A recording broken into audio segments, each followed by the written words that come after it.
Next, we're going to talk about inverse and composite trigonometric functions. So we need to remember what the definition of a function is. Oops, I'm hitting the wrong thing, sorry. So definition of a function, every input has one output, and we draw vertical lines to test that to ensure every input really does only have one output.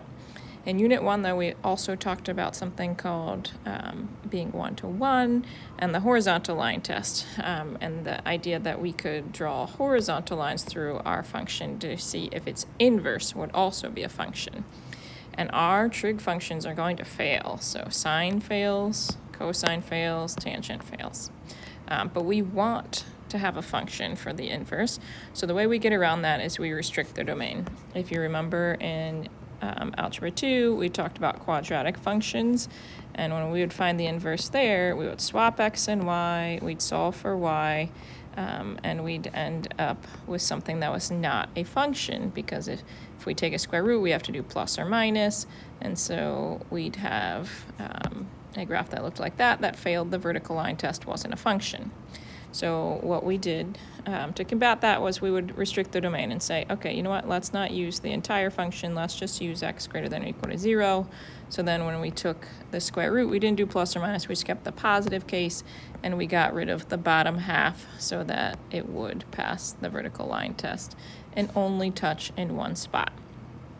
And so that's what we're going to do with our trig functions as well. We're going to restrict the domain. So for the sine, they chose this little piece right here, and so they're restricting the domain on the original so that the range of the inverse is only between negative pi over 2 and pi over 2. So when we are having these inverse trig functions, first of all, remember what they do is figure out the angle. So we're going to be using the inverse sine if we know what the sine of the angle is, but we need to know the angle measure. So we're working backwards to find that angle measure, and so our answers can only ever be between negative pi over 2 and positive pi over 2. So that means it's from quadrants 1 or quadrants 4, but realize when we have values down in quadrant 4, we're going to use the negative angle measures rather than like 5 pi over 6. We'll just say negative pi over 6.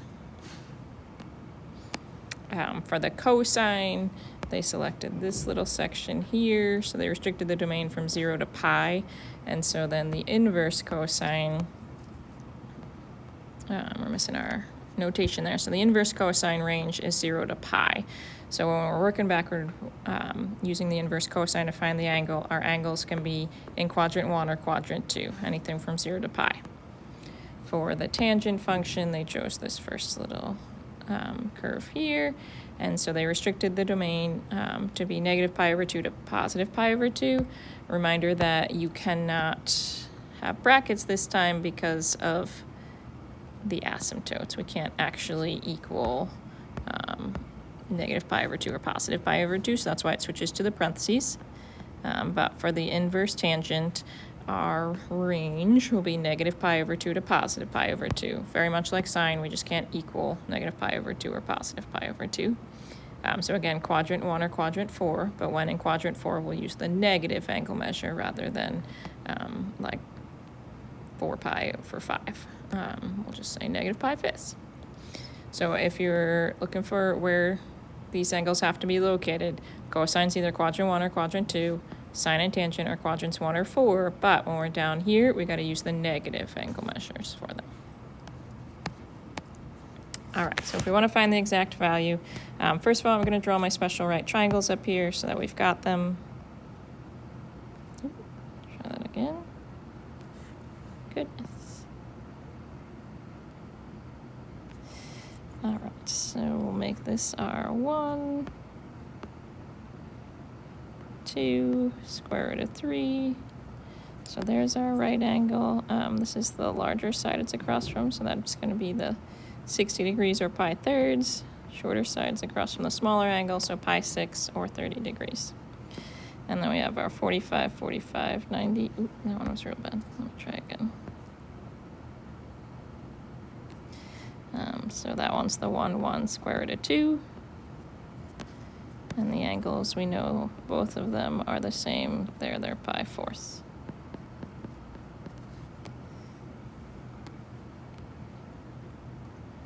All right, so inverse sine of 1/2 tells me we've got the 30, 60, 90 right triangle. Sine of 1/2, so opposite over hypotenuse has to be 1/2, 1/2. So that means it's this angle, so that the opposite is 1 and the hypotenuse there is always 2 in that triangle. So the answer is pi/6. Or if we were working in terms of degrees, 30 degrees, but the default is to work in radians. All right, so remember that this is the notation for inverse, but for these trig functions, there's actually a second notation, and that's to put arc in front of it. So the arc cosine is exactly the same as saying the inverse cosine. They mean the exact same thing, so we need to get comfortable and familiar with both of the notations. All right, so the inverse cosine of -1/2, well, that's going to be pi/3 because adjacent over hypotenuse is cosine.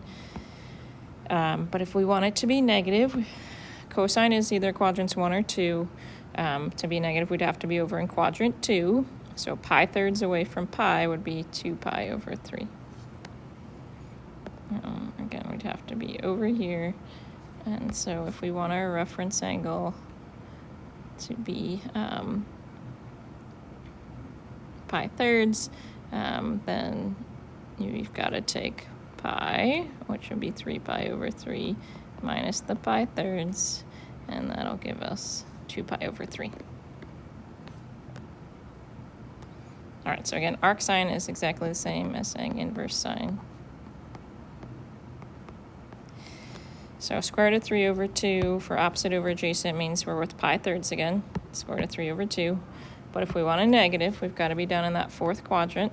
And so if we want our reference angle to be pi/3, we could say 5π/3, but that's not what we're allowed to use for the inverse sine. We've got to say -pi/3. That's what's in the range of that function.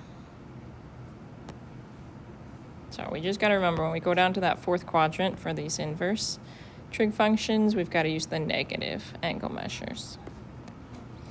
All right, so again, arc cosine is exactly the same as saying the inverse cosine. And we know the inverse cosine, well, where's the cosine? 0, pi/2. Also -pi/2, but that's not in our possible values for the range of this, because it can only be quadrants 1 or 2 for cosine, 0 to pi. All right, inverse tangent of -√3/3. So tangent is opposite over adjacent. And if it's -√3/3, it tells me it was -1/3, and then we rationalized to get it as -√3/3. So I need the opposite side to be 1 and the adjacent side to be √3. So opposite over adjacent. So pi/6. But again, if we want it to be negative, we've got to be down there in quadrant 4, and we've got to use the negative angle measure. All right, inverse tangent of -1. Well, we know the tangent of pi/4 is always 1. But if we want it to be negative, again, we've got to go down there into that fourth quadrant, and so we'll say -pi/4. All right, so we've got some 2-level problems here. First, we're going to find the sine of 2π/3, and then we're going to find its inverse sine. So first of all, 2π/3 is in quadrant 2 over here. And I know the sign is positive there. And the reference angle is pi/3. So we go to our special right triangle or unit circle, whatever you prefer. So pi/3, the sign is the square root of 3/2. And again, it would be positive because we are in quadrant 2. So then I'm finding the inverse sine of square root of 3/2. And so the inverse sine of that is going to be pi/3, because we're only allowed to do values for the inverse sine that are between -pi/2 and +pi/2, and this would be the only angle in that range that would produce a positive value for sine. All right, so on this one, the sine of -pi/6, so that means we're down in quadrant 4, so it's going to be negative. And if we go to pi/6, Sine is 1/2, so this is going to be negative 1/2. So we've got the inverse cosine of negative 1/2. And so cosine of 1/2, the angle that produces that is pi thirds, so that adjacent over hypotenuse. And if we want it to be negative, we've got to be over in that second quadrant. So 2 pi over 3 would be the angle there. So remember, if it's just regular sine, we've got the angle, we're finding opposite over adjacent, that ratio. If we've got the inverse, we're working backward, we've got that ratio, we're trying to find the angle measure. So our final answer to these two are angles, and all the ones we've done so far. All right, inverse cosine of square root of 3 over 2. So if I want this to be the adjacent side, it's got to be pi 6. So pi 6 will give me a cosine square root of 3 over 2. So, oops. I had to find the angle first. Remember, inverse cosine, we're finding the angle. So I found the angle, and now sine of pi 6, I've got to find that ratio of side lengths, opposite over hypotenuse. And so for pi 6, opposite is 1, hypotenuse is 2. So it's positive 1/2. All right, we've got the inverse cosine of negative 1/3, which is not one of our special right triangles. So we need to draw a triangle to help us to figure this out. So the inverse cosine of negative 1/3. Well, negative tells me we're over here in quadrant 2 for cosine. And cosine is adjacent over hypotenuse. So if it's negative 1/3, we'll make that side negative, that one 3. And so Pythagorean theorem, 3 squared has to equal the negative 1 squared plus this missing side squared. So 9 equals 1 plus x squared. X squared equals 8.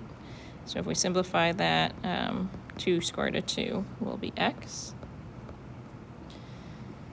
So I don't actually need to figure out this angle measure because I don't have a calculator.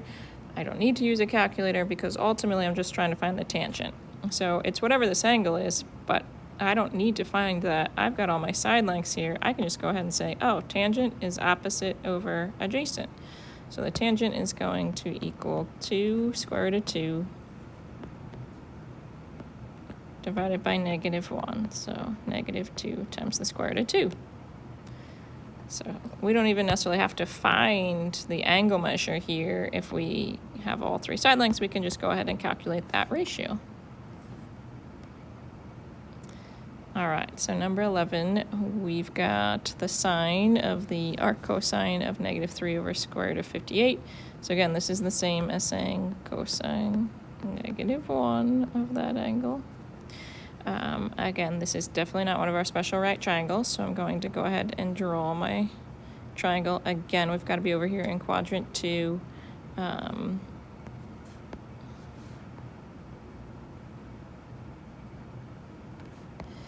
For the cosine to be negative.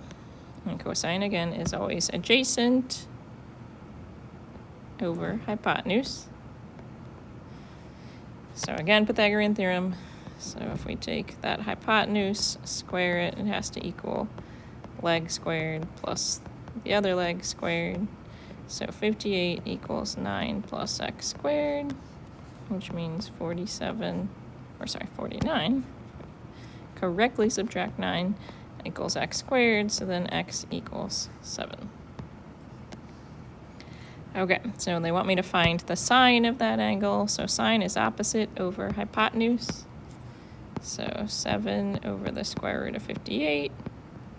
But ideally, we prefer the rationalized denominator, so we'll multiply top and bottom by the square root of 58. And we'll get 7 times the square root of 58 over 58. So if it's not a special right triangle, we don't know the angle measure, that's okay. Just draw a triangle, find that missing side length, and then you can still find the ratio that's requested of you. On this next one, cotangent of pi fourths. Well, cotangent is adjacent over opposite, so still 1. And then we're asked to find the inverse sine of that. Well, if we think about where sine is 1 on our unit circle, we are up at pi over 2. Down at negative pi over 2, we'd have a sine of negative 1. But there we go. So use your special right triangles or unit circle if you prefer to help you figure out which angle produces the given sine, cosine, or tangent. And we just have to remember that for sine, we've got to be in quadrants 1 or 4, and when we're in 4, we're using the negative angle measure. And then for cosine, you got to be in quadrants 1 or 2, between 0 and pi.